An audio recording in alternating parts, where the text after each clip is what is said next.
Israel ও Saudi আরব দুই দেশই যুক্তরাষ্ট্রের ঘনিষ্ঠ মিত্র। তাই হামাস ইসরায়েল যুদ্ধে শুরু থেকেই সৌদি আরবের ভূমিকা বিতর্কিত অবস্থানের মধ্যেই নতুন খবর, ইসরায়েল বিরোধী মন্তব্য করা নাগরিকদের গ্রেফতার করছে সৌদি প্রশাসন। কিন্তু কেন? বিস্তারিত জানাচ্ছেন ইমতিয়াজ আলম। সামাজিক যোগাযোগ মাধ্যমে ইসরায়েলের সমালোচনা বা তাদের বিরুদ্ধে অবস্থান নেওয়া এমন নাগরিকদের গ্রেফতার করছে সৌদি সরকার। এমনটাই জানিয়েছে মার্কিন সংবাদ মাধ্যম ব্লুমবার্গ, টাইমস অফ ইসরায়েল সহ বেশ কিছু গণমাধ্যম। যুক্তরাষ্ট্রের দুই ঘনিষ্ঠ মিত্র সৌদি আরব ও ইসরায়েলের মধ্যে কোনো কূটনৈতিক সম্পর্ক নেই, কিন্তু ইসরায়েলের বিরুদ্ধে অবস্থান নেওয়া নাগরিকদের এভাবে গণহারে গ্রেফতার করা কি তাহলে সৌদি আরবের ইহুদি রাষ্ট্রের সাথে কূটনৈতিক সম্পর্কের বিষয়ে সম্মত হওয়ার ইঙ্গিত দিচ্ছে? এমন প্রশ্নই এখন ঘুরপাক খাচ্ছে সবার মনে।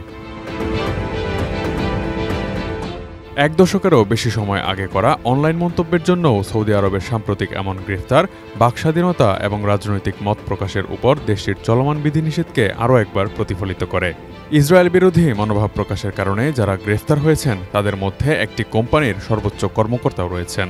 জানা গেছে সৌদি প্রিন্স মোহাম্মদ বিন সালমানের একটি প্রকল্পে কাজ করে তার কোম্পানি।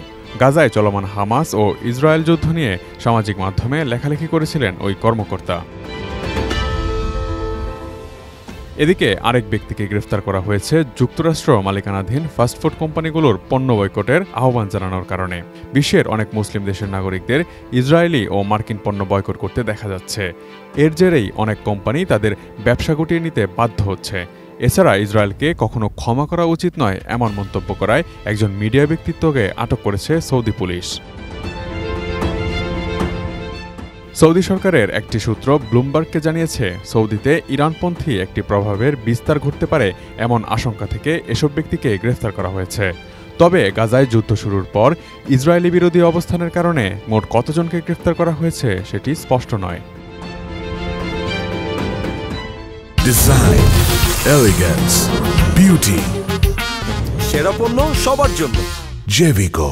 ব্লুমবার্গের বিশ্লেষণ বলছে, গাজা যুদ্ধকে কেন্দ্র করে যাতে আরেকটি আরব বসন্তের মতো বিদ্রোহের ঢেউ ক্ষমতা ধরে রাখতে মরিয়া আরব শাসকদের দেখতে না হয়, সেজন্য ইসরায়েল বিরোধীদের শুরুতেই টুটি চেপে ধরতে এমন গ্রেফতার করা হচ্ছে।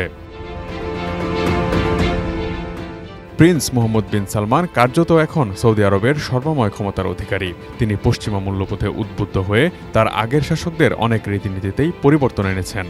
তাই আন্তর্জাতিক কূটনৈতিক সম্পর্কের ক্ষেত্রেও পরিবর্তন আসাটাই স্বাভাবিক। এর অংশ হিসেবে মনে করা হয় সৌদি আরবের সাথে ইসরায়েলের সম্পর্ক স্থাপন সময়ের ব্যাপার মাত্র। গত ৭ অক্টোবর থেকে সৌদি আরব গাজায় যুদ্ধের জন্য ইসরায়েলের সমালোচনা করে আসছে এবং অবিলম্বে যুদ্ধবিরতির দাবি জানিয়ে আসছে।